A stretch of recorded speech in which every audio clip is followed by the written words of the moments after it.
We are back on the Last Mile Radio on Sirius XM. Beverly, who do we have in the studio today?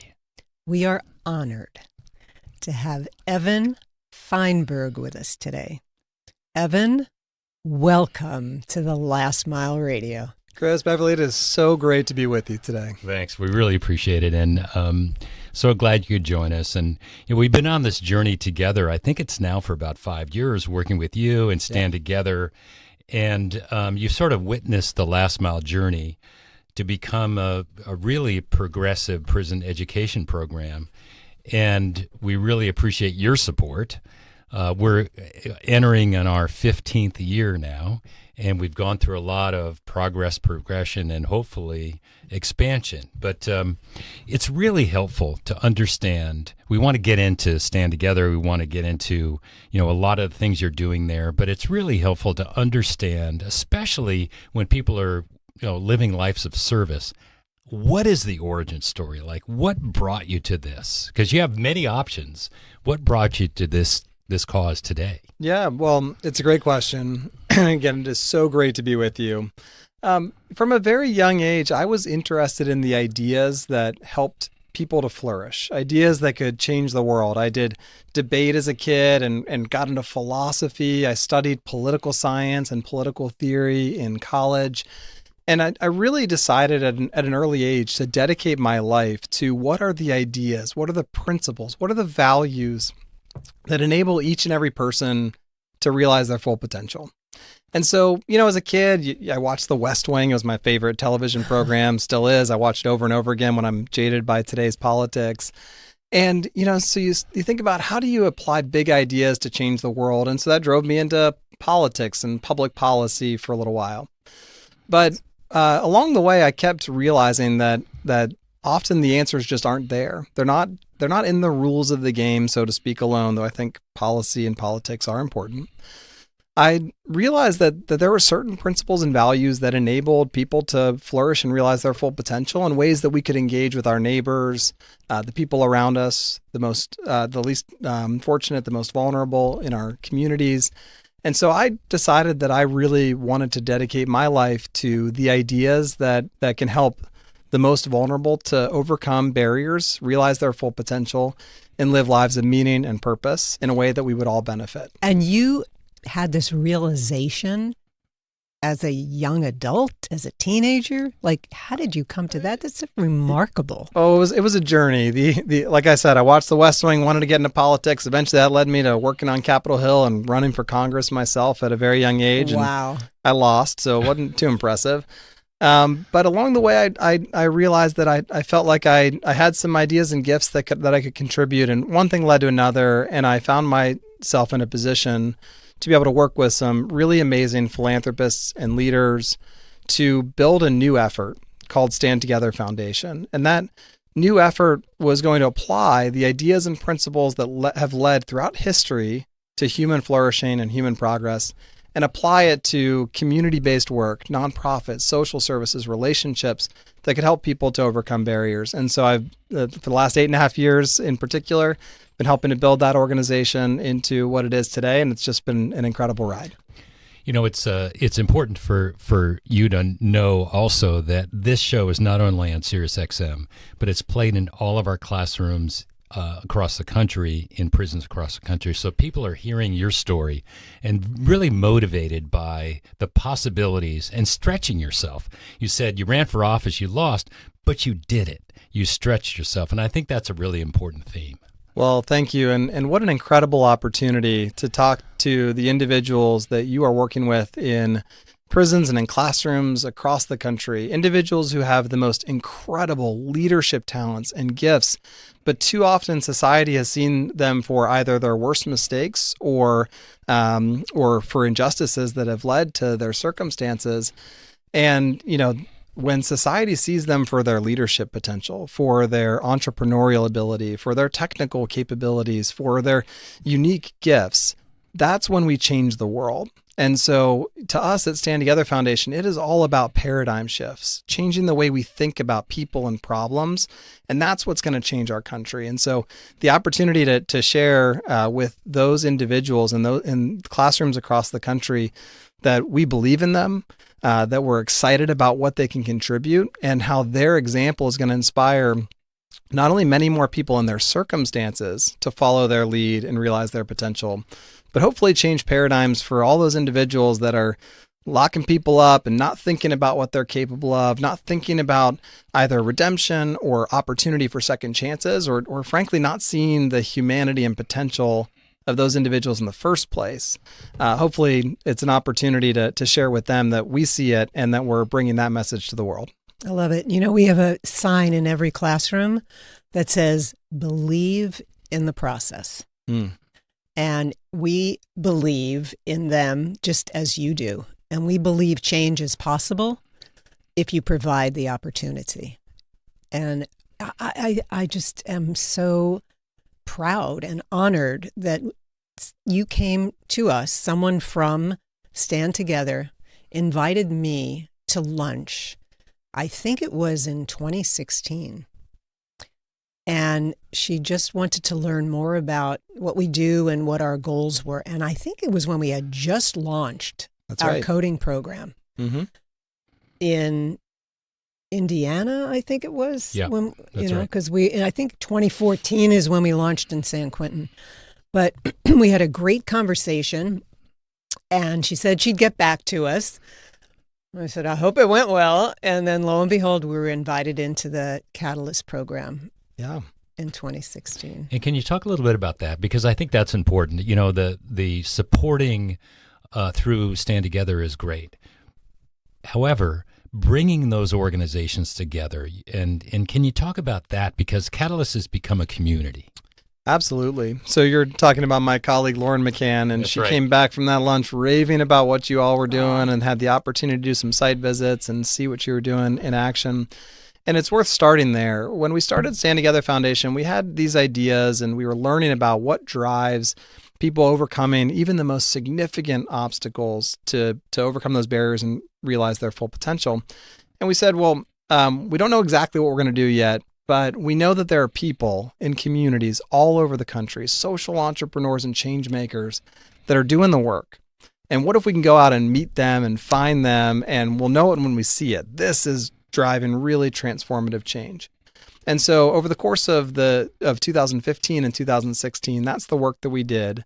And we just went out to go find not the people that were managing the symptoms of poverty or incarceration or homelessness or addiction, but people that were driving new and better ways of helping to overcome those barriers and help people to be the best they could be. And so we found folks like you, the social entrepreneurs doing the work, and we started to realize, okay, there's a lot of connective tissue and lessons that can be learned and insights. So we started to find this community of change makers, and all of them were doing different things, solving poverty, solving addiction, solving homelessness. But really, they were all doing the same thing. They were believing in people. They were empowering them from the bottom up. And they were driving changes to the way we think about and tackle problems in society. And so we started to build what we lovingly call a community of principle. In the social sector, there's a term of art, a community of practice, people that get together and share best practices. And our community does that, for sure. But the practices are not what bring us together. What brings us together is a shared set of values and principles about the dignity of human beings, what it looks like when you build a culture of mutual benefit, and you really think about how each person self-actualizes, taps into the best of who they are to create value for others, and in the process finds meaning and purpose. Those principles bring our community together. And now that community is over 300 different nonprofits, social entrepreneurs, we call them, all across the country.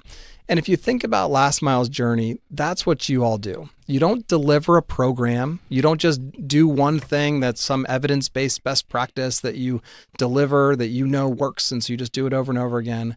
You all have continually transformed your organization to try all kinds of new things and launch all kinds of new efforts and new social enterprises and new musician tours and new programming models, because you're constantly discovering What is going to enable the people you serve to overcome barriers, realize their full potential, and then more importantly, you're also changing paradigms about individuals who are incarcerated. So as anyone in the country sees what you're doing, they can no longer unsee it. They have to think about people and problems differently. It's really exciting. Yeah, and I'm glad you said that, because we've approached this from day one differently. We've seen so many nonprofits that basically aren't checking the boxes. Mm-hmm. And we really felt, coming from the venture business where you have to prove yourself, we said, if we prove what we're doing, people will understand and want to support it, right? And when you're doing something new, there's no box to check because no one's done it before. That's right. And so I love that, because I know that's part of your personal ethos, and it's part of what Stand Together does, to really appreciate, like, it's about innovation. And, I think one thing you said is poverty is an innovation problem. I know you've said that before. And we look at that. Criminal justice is also an innovation problem, and it can be solved through these public-private partnerships. So I really appreciate that. And I know that that is something that you are sort of leading the path on. And have you seen that sort of in this sector change? Because that is such a legacy of how things are funded, and really sort of prohibited innovation. Yeah. Well, that's what we're really setting out to do. I think if you think about the way that our country has tackled poverty, whether it's the government's war on poverty or most of the big philanthropy that's out there, most of us as philanthropists, the way we tackle it is as poverty is a resource problem. People lack something. How can we provide what they lack? And it might be money, or it might be job training services. You're focused on the deficiency. And how do we manage effectively the deficiency? And so everything in the sector is, how do we very efficiently and effectively do what works to solve problems? But if we knew what worked to solve these problems, we would have solved them a long time ago. Right, the problem sure. is not efficiency. It's not a management problem. It's an entrepreneurship problem. It's about discovery. Each and every day, we need new and better ways to help our fellow citizens to overcome barriers and realize their full potential. So the need is not for efficient delivery of services or resources. The need is for social entrepreneurship and change making, discovery, innovation, as you put it. We need to find out what will work, and what works today might not work tomorrow. And we need social entrepreneurs that are going to be as dynamic as the problems that our country has. And unfortunately, philanthropy is not geared yet to invest and support the social entrepreneurs. It's geared toward maintaining the status quo. Yeah, and as entrepreneurs, you can't be afraid to fail. And I think that's part of it. Like, if we do this, we may lose support, so we're not going to do it, right? Yeah. But I also think if you, beginning with the end in mind. And when we started the Last Mile, we launched an entrepreneurship program. Mm-hmm. Very successful. We had small cohorts. Chris and I taught the class ourselves 2 nights a week for 2 years at San Quentin. Our first demo day in 2012, we had CNN, we had USA Today, we had the Wall Street Journal, we had all these major media there because they'd never seen a demo day like it in a correctional facility. We had 350 people in the audience. Half were men in blue, which was great because they were getting inspired. The other half were business leaders and venture capitalists and people from our community. And when our students came home, when they walked out the gate, they had jobs. They had jobs they acquired through our business network. And none of them were going back to prison. So Chris and I thought about what could we do to scale as social entrepreneurs, because that's what entrepreneurs do. How do we scale? And so we looked. We thought about what could we teach? Well, we can't go inside every prison every 2 nights a week teaching entrepreneurship. And at the time, it was predicted that there would be a shortage of 1 million software engineers by 2020. So we said, that's it. We're going to teach coding. Mm-hmm. Remember, there's no internet access. There weren't any computers, and this was real trailblazing. So we went to Sacramento. We asked for permission. We didn't ask for anything more than permission. And we went and did our proof of concept at San Quentin, and kind of the rest is history. So fast forward to today, where we have to keep our eye on the future and where the opportunities are. So to that end, we launched an audio and video production track where our students can learn to become sound engineers and video producers. So we believe that there are tons of opportunities here based on the incredible number of podcasts out there and all the video and social content producers and so forth. Absolutely.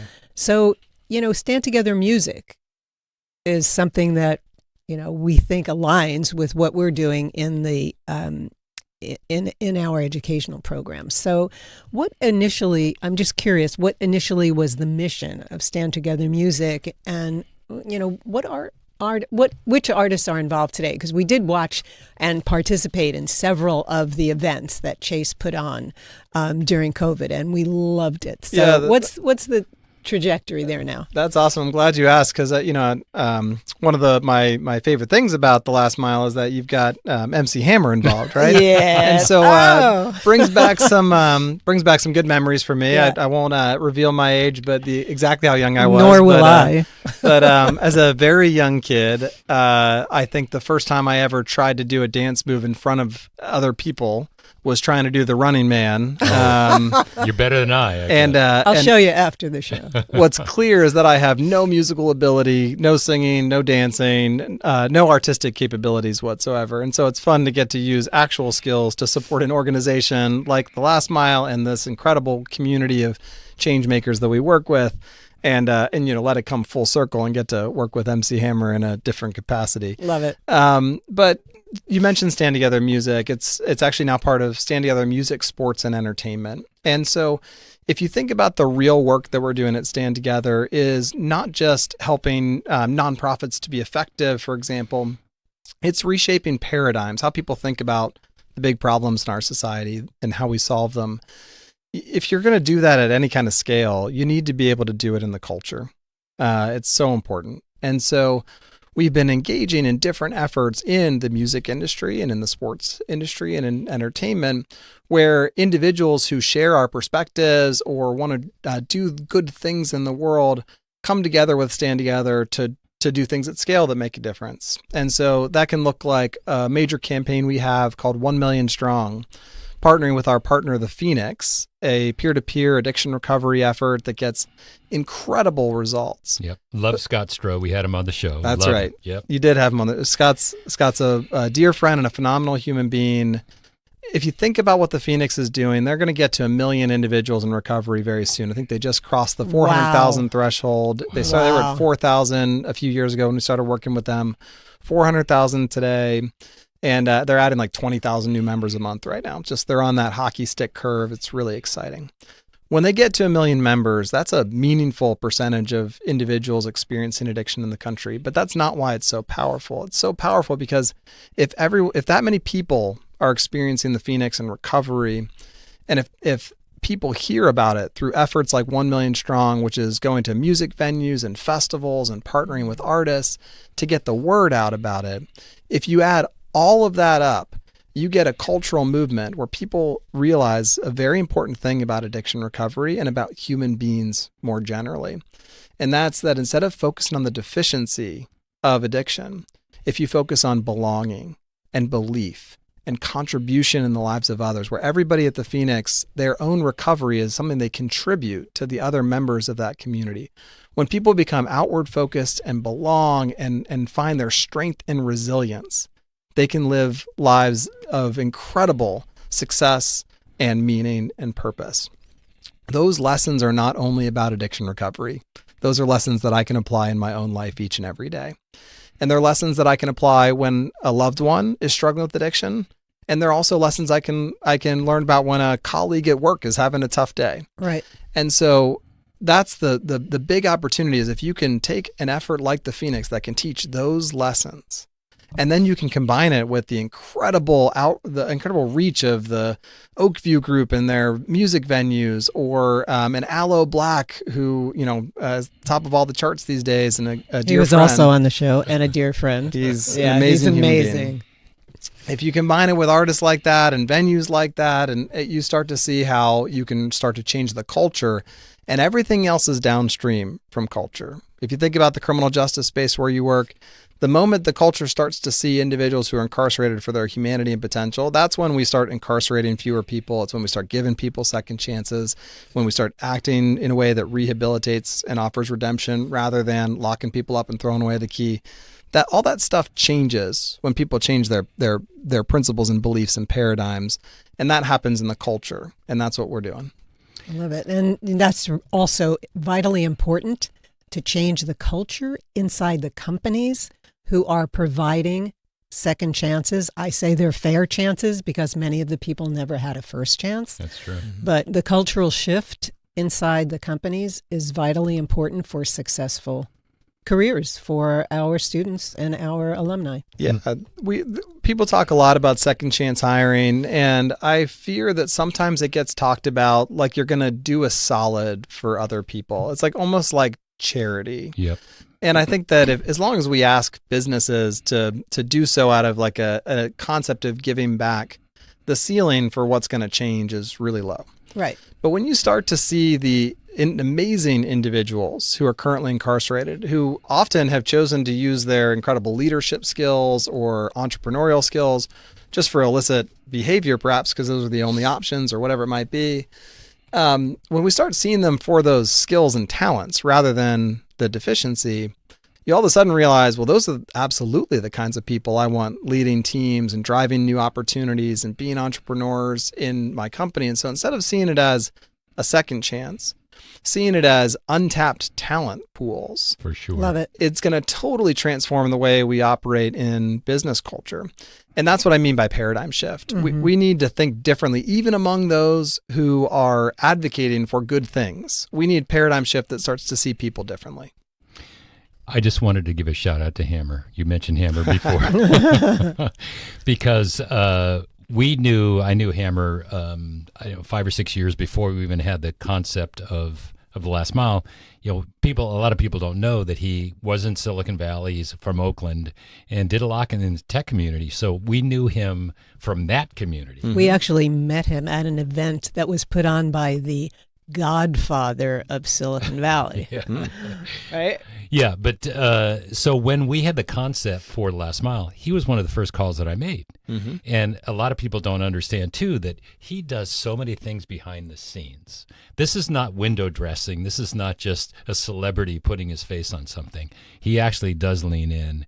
And he's like, I started talking about this, and within the first few minutes, he's like, I'm in. Tell me how I can help. And he's been such a pivotal part of what we've done. We've traveled with him in many prisons and so forth. So, he is really someone who's leaned in. And you mentioned Al Black too. We talk a lot about activists who are artists, mm-hmm. and he is the epitome of that. Which leads us into our discussion about something we're going to launch later this year. We're going to launch a talent tour where we're going to be recording talent behind bars and have artists. Al Black has already committed to be one of those. They're going to collaborate on songs, and we're going to do all of the audio-video production in our classrooms inside prison and release an EP of those songs. So that's something new and different because we want to show not only in front of the mic, but behind the mic and see what's possible on a production side.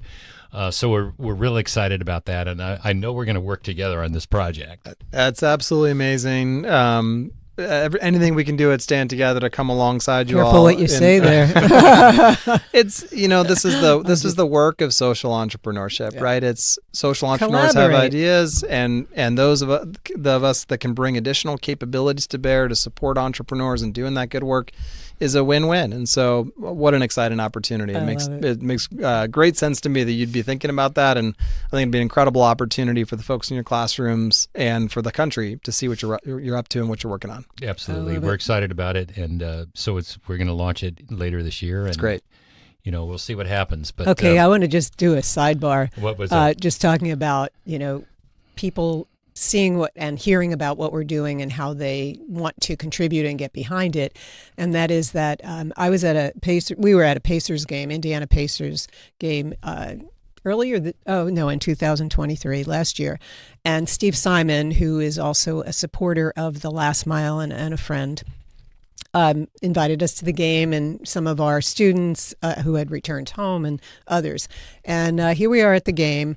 We were planning to go into our Indiana Women's Prison and then to Putnamville Men's Facility, where we had launched the AVP program. And so lo and behold, I see someone walk into the suite where we were watching the game, and it was Curtis Jackson, 50 Cent. He has a great tequila brand that is sold, and he was doing like celebrity bartending at the venue. So of course, I'm not shy. I go over to Curtis and I tell him about the Last Mile, because he said, what is all this? What are all these people doing here? So tell him about the Last Mile. And I told him about the music program, of course. And I told him we were going into Putnamville. He should come and see. And he said, I'll be there. And the next day he showed up at Putnamville's men's facility and walked into the classroom. I mean, the guys were excited about us coming, the founders show up, right? He walks into the classroom and starts listening to the tracks that the men are mixing and giving comments and ideas and suggestions, and just his presence, just being there. As E would say, presence is priceless. Yeah. So I think I went off a little on a tangent, but I want you to see how people embrace it. I'm glad you said that, because not only that, but we were set up to record some conversations with the residents inside. He sat down and did an interview, which you can hear on Sirius XM, Last Mile Radio. But he was so interested, he said, when these guys are ready, I want to hire them. That's amazing. Right? That just shows the engagement of the community and the willingness to participate. And wait, I'm almost done, I promise. And two of the men, E, the co-host of the show, normally I'm sitting in for him, and one of our students had a chance to perform a song for him. It's amazing. Yeah, it was amazing. Our whole model at Stand Together, we work with hundreds of the country's most successful philanthropists and business leaders that are part of the Stand Together community, influencers, just folks with amazing platforms. And the secret of Stand Together is what we do is enable them to contribute what they can bring to advance these efforts. And so if you're a business leader or philanthropist, it might be your business or the wealth that you've created that you can contribute. Or if you're an artist like Aloe Black, you can bring your artivism to the table and bring your whole platform and then, of course, his unique skills as an artist that make him so effective in this space. America is a place full of good people who want to get good things done, and they want to make a difference. I'll give you a statistic from my friend Todd Rose, who runs a group called Populous. It's a think tank that does private opinion research. And so they've got a really cool model to understand what the American people really, truly believe, not just what they say in public opinion polls. And if you ask people, what does a good life look like? What does success look like? What does the American dream look like? Across the board, every demographic, one of the top things that people say is, I want to make a positive impact on my community. Wow. Then you ask them, of all of those things that they've said, I think there's 65 things, this is one of the top few things. Of the 65 things that they define as living a successful life, you ask them, what do you feel like you're actually achieving? Making a positive impact on their community is near the very bottom of those 65 things. Almost nobody does. They think they're better at paying off debt than they are making a positive impact on their community. This country is full of people, whether it's a famous artist or just a neighbor, who want to make a difference in the lives of others, and they just don't yet know how, where, and what to do. And so that's what this incredible community of social entrepreneurs and change makers can offer is, hey, we've got the opportunities. Get engaged and find ways to contribute in what we're doing, and we can make a huge difference together. It's interesting you say that, because billionaires get a bad rap, right? I mean, you talk about individuals that can make a difference, but those who have means, you think about some of the biggest foundations who are doing some of the most phenomenal things. I know we've recipients, obviously, from Stand Together, but also Chan Zuckerberg, Mark and Priscilla, very involved. What's your opinion of that? Because I'm sure you deal with that all the time. Yeah, well, it can go either way. If you are a wealthy individual that has lots of resources to give away, and you give those resources away through a paradigm of power and control. You think you know the answers if you can just use your wealth and power to get others to do it your way, then it will have disastrous results, right? If you seek to use your resources to control, and we see that all the time. If you, even with the best of intentions, fall into the trap of control, thinking you know the answer without knowing it, you can fall into the trap of a paradigm of power and control rather than empowerment. But if we need to build an ecosystem of empowerment, if we need to build a culture of empowerment, we need everyone bringing their best to that opportunity. So it is so encouraging and exciting for people of significant means to dedicate themselves and their wealth to empowering other people. It's an incredible gift that they can make to the future of our country. I've been privileged to get to work with people like Charles Koch, who is the founder of Stand Together, and his family, and then hundreds of other business leaders of just significant success and have done amazing things in the business world, who come together with us under that shared vision. I want to use my wealth in a principled, business-like approach that empowers every single person in this country to have every opportunity to live a life of meaning and purpose and to realize their full potential. And so I think it's an incredible gift that they can make to use their means and their wealth to do it. And I can see why sometimes sort of billionaires get a bad rap when they just haven't discovered yet how. And that's the opportunity at Stand Together that we have to help them see an opportunity to use those resources in the best possible way. I love that. I love what you just said, because it's not about do it my way. Here's the money, go do what I say. It's how can I best utilize my wealth for the betterment of others, and trust you, Stand Together, to advise them about the best way to utilize their resources to make a change. With that said, then, it may seem daunting for someone listening who's got a very nascent startup or a nonprofit, or someone who has an idea. How do they engage with Stand Together? And what is the process for that? Yeah, that's great. Well, they can go to our website, standtogetherfoundation.org or standtogether.org to learn more about what we're doing and find ways to engage.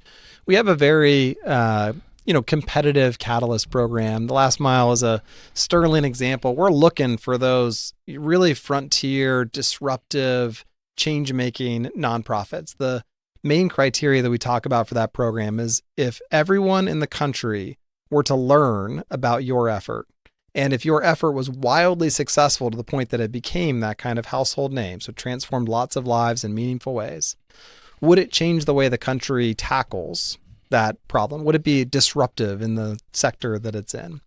That's really the goal. And of course, we believe that the effectiveness of every one of our partners is that platform, right? It's not just about, sort of flashy opportunities, that the effectiveness of those organizations is what matters. So we're looking for real gems in that program.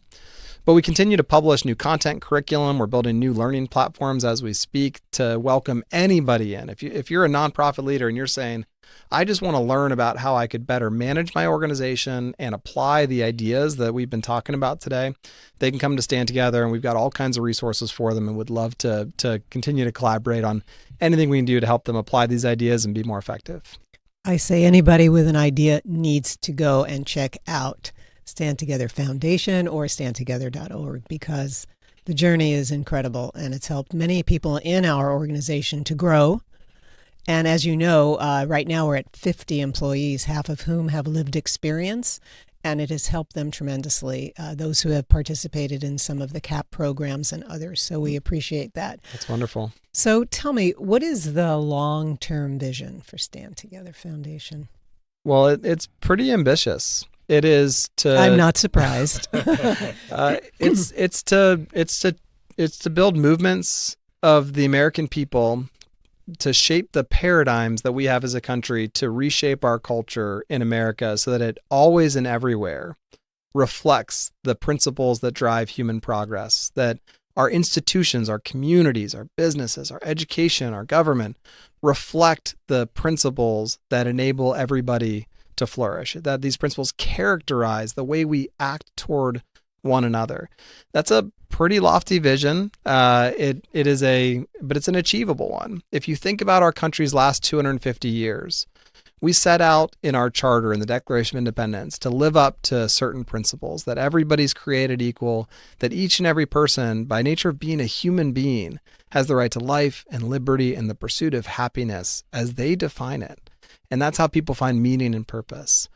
We have imperfectly lived up to that creed throughout our country's history. Frederick Douglass referred back to those ideas. He called them saving principles. And those are words that are on the wall in our office here in Arlington, Virginia, where we talk about these principles are saving principles. When we are falling short, we look to them and say, how can we do better? If we're going to have our next 250 years continue the steady march of progress toward every person being empowered, we've got to live up to those principles. So I would love to transform our criminal justice system so that we don't have 5% of the world's population and over 20% of the incarcerated population. I would love to see chronic homelessness eradicated and nobody sleeping on the streets for lack of a relationship or a place to be. I would love to see the 40 million Americans experiencing poverty make that a temporary versus permanent condition. So we've got economic and social mobility, and so that the circumstances of your birth don't dictate the rest of your life. I would love to see a transformed education system that looks more like individualized education that helps each and every student tap into their gifts and talents rather than a one-size-fits-all factory-like system that leads to really terrible results. There's a whole lot more like that we're setting out to do at Stand Together. But each of those individual opportunities to drive progress ladder up to a much bigger opportunity, which is that we believe in the principles that we set out to achieve, that set out to live up to in our country, and that it's reflected in a way that every person is empowered to realize their full potential. Wow. Did anyone tell you you're amazing today? Well, you're very kind. You're very kind. True. Well, we so appreciate that. And those are so many different areas. But as we close, because we could go on for a long time talking about this, but we want to drill down specifically in the idea of criminal justice reform. Sure. And if there's one thing, there's many things, but if there's one thing that you really comes to mind that you would change, what would that be? Absolutely. Well, I'm going to keep going back to the way that we view individuals who are incarcerated is the one thing I would change. If you haven't either confronted or thought about the way that our criminal justice system dehumanizes and strips people of their dignity, then that's the one. I would just change the way the American people understand and see it. So that's kind of a cop-out to say that it's a paradigm change is the one thing. So I'll give an example of where I would go further. We're just way too quick to lock people up in prison in general. The over-criminalization in our society, whether it's the war on drugs and the number of people that we're incarcerating through the war on drugs, it's an injustice that is putting so many people behind bars in ways that are just destroying lives and destroying entire communities in the process. And of course, if you say the war on drugs, it's not just the over-criminalization, but then the policing practices associated with it. And you can go so much further with that one thing, which is, again, I'm cheating by that's okay by saying one thing. But certainly I'd start with people seeing individuals for their humanity and dignity, which would prevent us from accepting any of this. But then certainly the over-criminalization piece would be the next most important thing. And look, I'd go back even further. If you look at our Constitution, the Bill of Rights, there's a reason why that the most talked about thing in those first 10 amendments, the original Bill of Rights, is about the criminal justice system. We knew that when you empowered a government to have coercive power over people, that that was not to be trifled with. You had to be very careful about giving government power over people, because when people get power, they use it for things that destroy lives and hurt people and constrain progress. And so they said, okay, we do need to give the government some power, but we need to really protect against them using it for things like what our criminal justice system does today. right? So you get all the privacy restrictions, the Fourth Amendment, the Fifth Amendment, the Sixth Amendment, the Eighth Amendment. These are all restrictions on the power of government to prevent government coercion over people. And we've just kind of blown through a lot of those constraints and in other ways violated people's rights of what constitutionally limited government was supposed to do. And so that's how you get from where we were to where we are, where now you have a government that locks up 2 million people. That's right. And you can have 20% of the world's incarcerated population. We've lost our way. Yep. And so we need to change. The one thing is we need to change the whole thing.